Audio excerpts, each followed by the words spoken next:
네, 안녕하세요. 낭만 김용필입니다. 제가 오늘은 제가 기다렸던 이제 술 이야기를 좀 해볼까 하는데요. 제가 평상시에 자주 찾았던 막걸리 전문점, 전국 방방곡곡에 다양한 술들을 구비해 놓고 있는 음식점입니다. 막걸리 세계가 정말 심오하고 신기합니다. 대표적인 막걸리들 몇 가지를 음식과 함께 먹어보면서 이런 음식을 막걸리하고 곁들여서 먹어? 이럴 수 있는 그런 조합을 찾아가 보도록 하겠습니다. 이런 그 발효주들은요, 급하게 많은 양을 드시게 되면은 머리가 정말 깨져 나갈 정도로 아픕니다. 이 술은요, 사람 이름 같죠? 여자 얼굴도 그러는데 오미자씨 오미자가 들어간 막걸리예요. 이 왜 첫 술로 제가 선택을 했냐면 딱 이 계절에 먹을 수 있는 제품으로 출시가 되거든요. 식전주로 괜찮다. 그래서 식전주로는 요 위에 뜬 술 섞지 않고 맛을 먼저 봅니다. 뜬 술을 이렇게 먹게 되면 오미자차 있죠? 오미자차 마시는 듯한, 이거 술이 아닌 듯한 느낌이 들어요.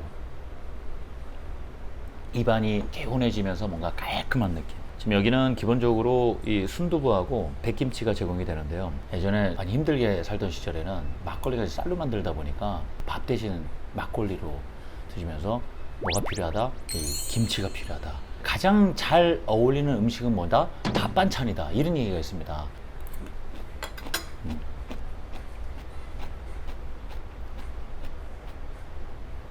이제 섞어주죠. 네. 바닥을 항상 확인을 해요. 여기에 가라앉아서 붙어있는 경우가 많거든요.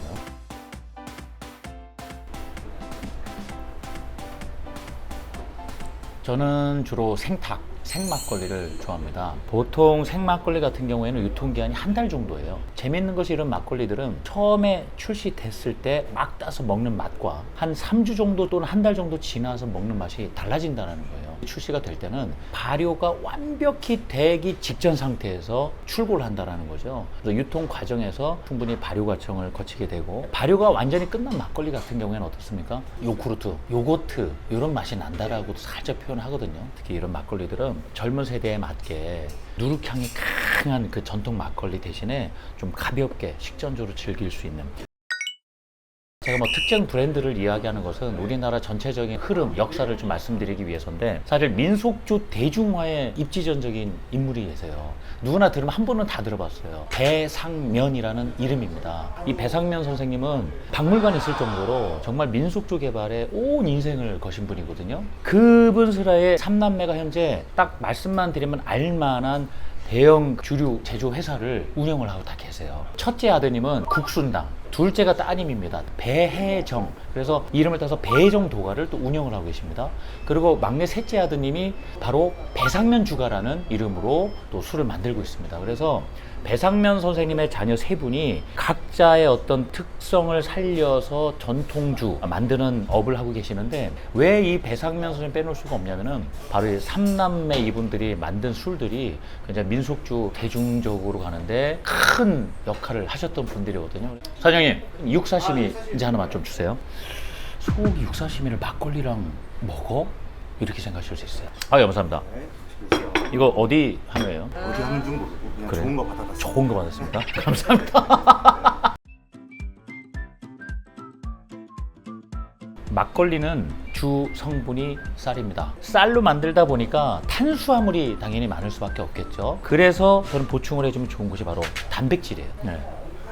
육사시미. 제가 왜 이걸 먼저 시켰냐면은 가볍게 시작을 하면서 속을 좀 달래주기 좋거든요. 처음부터 너무 그 무거운 음식을 먹어버리면요, 막걸리는 이제 많이 마실 수가 없어요. 처음에 식전주 막걸리 기본 안주랑 이렇게 먹고 나면 첫 안주가 나오잖아요. 그러면 얘는 이제 물려보내고 두 번째 막걸리가 시작이 되는 거예요. 두 번째는 어떤 거냐? 이게 새로 보시는 분들 많을 거예요. 이름은 보스 토끼예요. 네. 토끼가 욕조에 누워가지고요, 와인잔을 들고. 이 막걸리는요, 성수동에 굉장히 반향을 세게 일으켰던 신생 주조장이죠. 나루생 막걸리라고 있어요. 단맛이 덜하다 보니까 이런 육사시미하고 먹을 때 재래 본연의 맛을 느끼면서 마시기 좋다 이겁니다.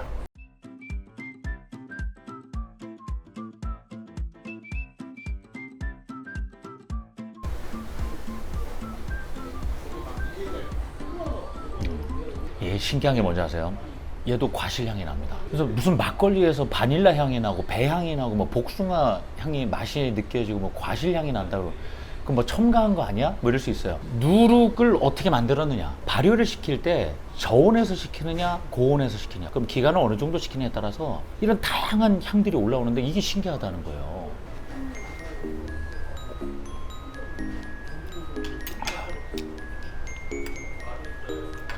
재료 본연의 향을 좀 느껴보고 싶으실 때는 확실히 좀 단맛이 덜한 막걸리, 드라이한 막걸리를 선택하시는 것이 좋다. 그래서 저는 이제 두 번째로 이 보스토키 막걸리를 선택을 해봤습니다.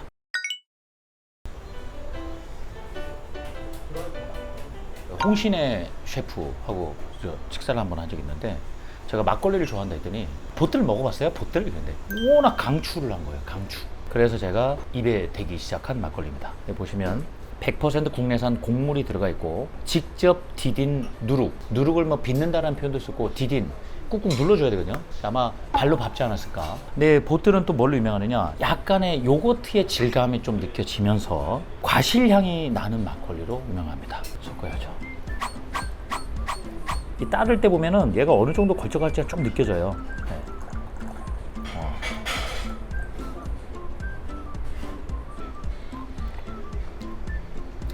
얘는 중간 바디감 정도 되는 것 같습니다. 이 단맛과 신맛은 막걸리 같은 경우는 반비례 한다고 보시면 되거든요. 산미도 좀 느껴지고요. 살짝 달짝지근한 맛은 있는데 센 단맛은 아니에요. 전통적인 막걸리 그 발효된 그런 맛도 나면서 정말 특유의 어떤 과실향 같은 뒷맛에 나면서 아우. 그러니까 이게 먹다 보면 뭐가 당겨요? 이게 안주가 또 당기는 거예요. 먹고 싶죠. 기름장을 또 찍습니다. 기름장도.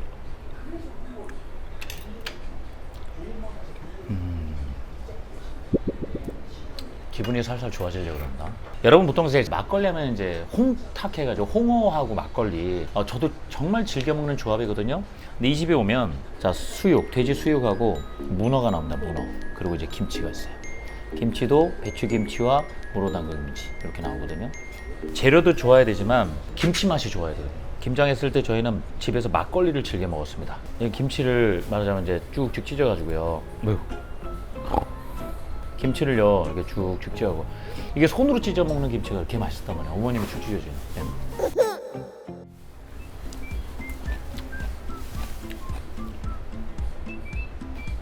사실 막걸리 안주는요 김치 하나만 있어도 끝! 이 금정산성 막걸리는요 굉장히 저렴한 가격에 사드실 수 있는 대중적인 막걸리예요. 우연히 홍대에 있는 막걸리 전문점을 갔다가 그때 맛을 처음 봤어요. 근데 그때 눈이 번쩍 뜨이는 거예요. 이런 맛이 나? 막걸리에서 그랬거든요. 막걸리에 대한 공부를 하기 시작한 게 사실 요 시작이에요. 여기 민속주 1호라고 써 있습니다. 아니 민속주 1호? 뭐 어떤 사연이 있길래? 여러 가지 설을 찾아보면은 부산에 가면 금정산이라는 곳이 있습니다. 산 위에 마을이 있어요.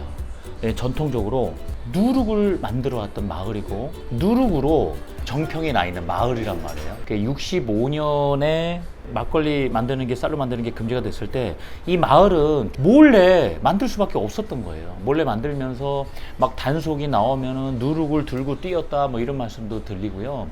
그렇게 살아남아서 명맥이 유지돼 왔고요. 박정희 당시 대통령이 이 금정산성 막걸리를 마셔보고 정말 맛있었던 거죠. 민속주 1호로 정식으로 허가를 내주게 됩니다. 그러면서 이 숨통이 트이면서 제대로 이제 생산하게 되죠. 처음에 먹으면 맛이 좀 뭐랄까 독특합니다. 산미도 좀 있어요. 근데 이제 발효가 되면서 좀 부드러워지는 느낌? 그게 보통 이걸 2통을 삽니다. 2통을 사서 한 통은 바로 먹어요. 그리고 한 달 후에 드셔보시면 오 이런 맛이 올라오네? 라는 느낄 수 있는 막걸리라는 거죠. 여기 보면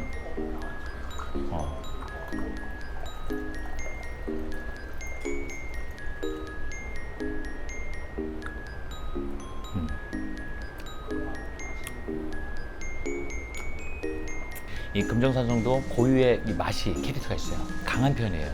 그럴 때는 이런 거 김치를 곁들여서 이제 갑니다. 고기를 깔아야 되겠죠. 문어를 올립니다. 구운 마늘을 올리는데 여기 보면은 이제 고추냉이 간장이 있고 기름장이 있고 고추장이 있어요. 근데 저는 일단은 뭐 김치 양념이 있기 때문에 이대로 들어갑니다.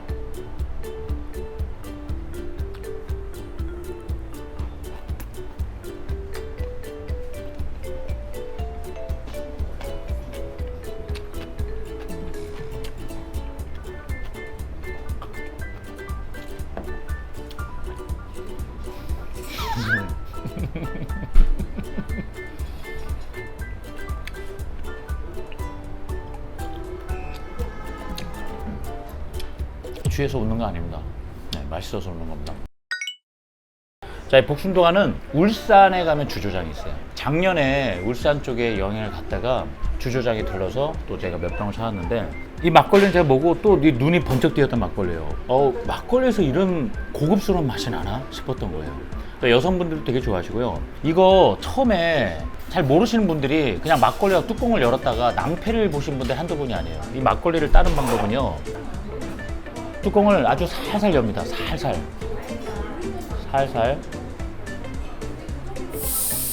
이 소리 나나요? 섞이죠.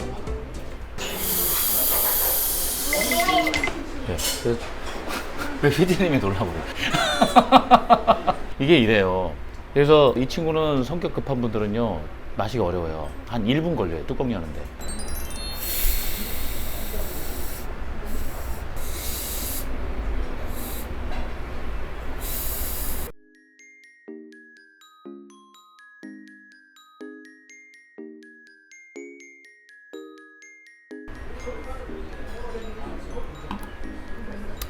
그러니까 제가 오미자 씨를 식전주로도 마셨지만 사실 저는 이것으로 식전주로 해도 손색은 없다.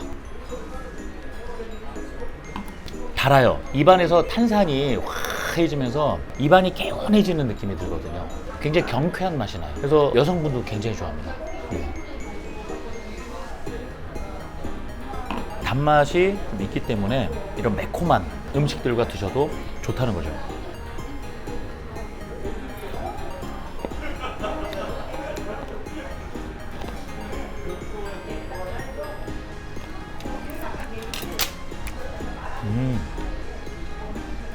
지금 이 집이 워낙 맛집이다 보니까요, 좀 테이블이 하나 둘씩 계속 차고 있어서 최대한 조용조용히 얘기하면서 진행을 하겠습니다.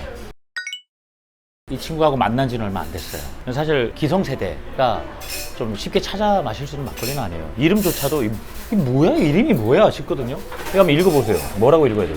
그래서 이게 막걸리인지 음료수인지 무슨 술인지 잘 구분이 잘 안 간단 말이에요. 뭐라고 되어 있냐면 바질, 더 킹 오브 허브스. 네, 바질은 뭐 허브의 왕이다. 아니나 다를까 재료를 보면 바질이 들어가 있어.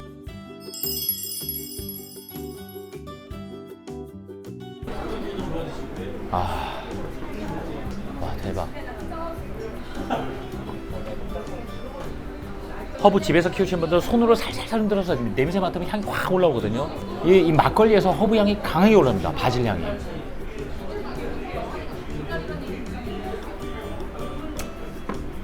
안주를 담습니다.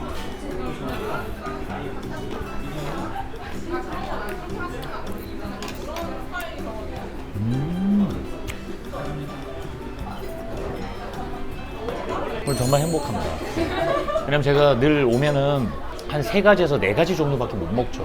오늘은 이제 맛을 보고 여러분께 소개를 해드리기 위해서 제가 정말 많은 종류를 먹는 거지. 정말 감사합니다. 피디님 감사해요. 제 팬카페 이름도 용필하모니인데요. 저는 이 하모니, 또 조화라는 게 굉장히 살면서 중요하다고 보거든요. 이 술도 술 자체를 먹기 위한 술이 아니라 술과 음식의 조화 속에서 재미를 찾는 거거든요. 그래서 어느 하나가 과하면, 그러니까 예를 들어 음식이 맛있다고 음식을 많이 먹어요? 술을 못 마시는 거예요. 그렇다고 술을 많이 마셔요?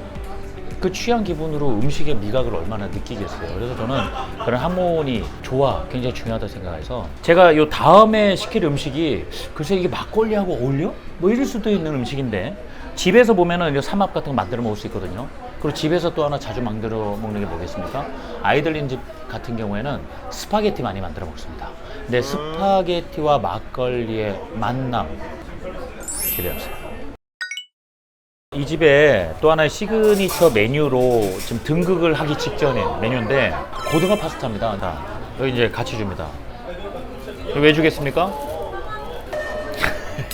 이게 파스타긴 한데 굉장히 전통적인 방식이지 않아요? 네, 버무립니다. 아우 뜨거라.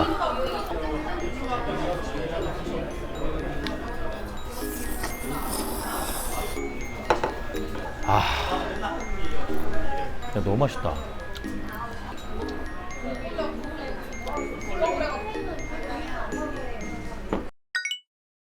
혼자 와서 이렇게 막걸리를 많이 시킨 사람이 없었다면서 사장님께서 서비스를 주셨어요. Oops. 새우 떨어졌어. 됐어. 해주셨어요. 네. 이름하여 미나리 새우 둥지전입니다. 사실 제가 오늘은 뻔한 거, 막걸리면 전이다, 막걸리면 홍어다, 이걸 안 하려고 그랬거든요. 근데 전을 서비스를 줘요. 근데 일반 전은 아니고, 이게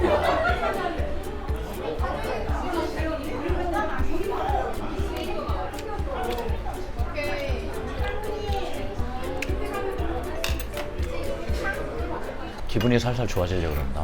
이제는 이제 전라도 쪽으로 갈 거거든요. 전라도 해남으로 가면은 제가 이곳 주주장을 벌써 2번을 찾아갔었어요. 해창 주주장입니다. 그 정원이 굉장히 예뻐요. 이 1927년부터 운영이 되었던 주주장이거든요. 해창 막걸리예요. 해남에 역시 또 해남 막걸리라고 있습니다. 근데 이 친구 둘 다 공통점은 뭐냐? 찹쌀에 맵쌀을 같이 쓴다는 겁니다. 이 두 가지가 같은 지역에서 찹쌀과 맵쌀을 섞어서 만든 막걸리지만 전혀 다른 성격이다. 어떻게 다르냐 한번 볼까요? 해창 막걸리는 제가 지금까지 마셨던 막걸리 중에 바디감이 제일 좋습니다. 따를 때 한번 보세요. 이게 그냥 걸쭉해요. 어찌 보면 죽 같은 느낌이에요. 죽 같은 느낌. 이게 보면. 이 해창 막걸리는요, 마치 뭐라 그래야 될까, 찹쌀 죽을 끓여 놓은 듯한 그 정도로 굉장히 걸쭉해요. 이 자연 발효된 뭔가 깊숙한 맛 있잖아요. 제가 이 해창 막걸리 같은 경우는 감미료가 안 들어가 있어요. 그래서 한 잔 한 잔 홀짝 뜨면서 정말 밤새도록 얘기를 나눌 수 있는. 근데 이게 술은 확실히 호불호가 있어요. 개인 취향이 있기 때문에 그 정도로 막걸리 중에서 굉장히 녹진하게 걸쭉한 그런 성향을 가지고 있거든요. 얘는 좀 탄산이 올라오는 편이에요. 예. 보면 이 친구도 좀 걸쭉하긴 해요. 벌써 따라질 때 농도가 느껴지죠. 농도가 느껴져요. 해남 막걸리는 훨씬 가벼운 느낌. 가볍다라는 게 뭐 무게감이 없다는 쪽이 아니라 너무 걸쭉한 거 싫은 분들은요, 차라리 해남 막걸리가 훨씬 좋을 수도 있겠다라는 거예요. 좀 경쾌하게 마실 수 있는.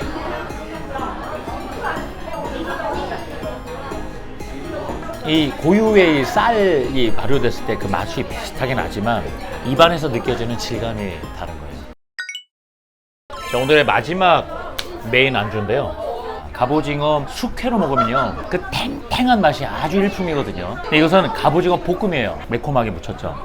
아우, 막 침 돌아요. 갑오징어 식감은 드셔본 분들은 아시죠? 일반 오징어하고 완전 다르거든요. 이 탄력이 장난 아니에요.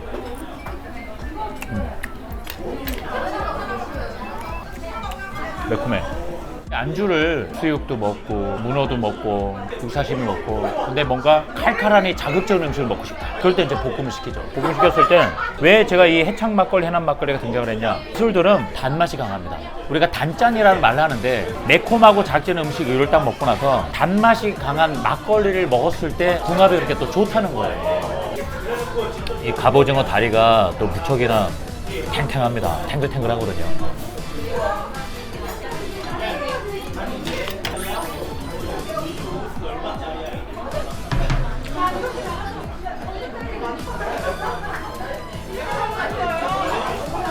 지나칠 정도의 과음은, 좀 가볍게 가고 싶다 하시는 분들은 이 해남 막걸리 드십니다. 가볍게라는 게 너무 진하지 않게 가고 싶다라는 분들. 근데 충분히 그 맛은 느껴지기 때문에 드리는 말씀이고요. 해창은 이 자체가 그래서 둘 다 경험을 해보시고 본인의 취향을 한번 찾아가면 좋다고 봐요. 제가 드리고 싶은 말씀은 사실 이 막걸리 둘을 비교하려는 건 아니라, 이런 매콤한 것들을 마실 때는 좀 단맛이 있는 막걸리, 그러면서 도수가 좀 있는 막걸리를 선택하시면 굉장히 훌륭한 조합이 된다라는 말씀을 드리고 싶은 거예요. 야, 이거 유튜브 좋네요. 종합 선물 세트야. 제가 지금까지 한 50여 년 삶을 하면서 제가 굉장히 인상적이었던, 그리고 뭔가 뒤통수를 팍 맞는 듯한 그런 어떤 충격, 그런 재미를 좀 공유하고 싶어서 오늘은 막걸리 주제로 이야기를 나눠봤는데요. 남양주, 상주, 문경, 울산, 해남 이렇게 돌았네요. 근데 이 많은 이 술 맛을 보면서 이제 혼자 마셔보긴 처음입니다. 그리고 지금 시간이 가면서 손님들이 많이 오시다 보니까 너무 즐거워 보이세요. 술자리는 저렇게 가져야 되거든요. 누군가 있어야 됩니다. 다음에는 꼭 누군가 같이 마주 앉아서 이런 시간을 갖겠다. 제가 오늘 맛있게 먹었던 막걸리들 또 음식들 소개를 해드렸고요. 오늘 하루도 기분 좋은 시간 보내시기 바랍니다. 다음에 찾아뵐게요. 낭만 김용필.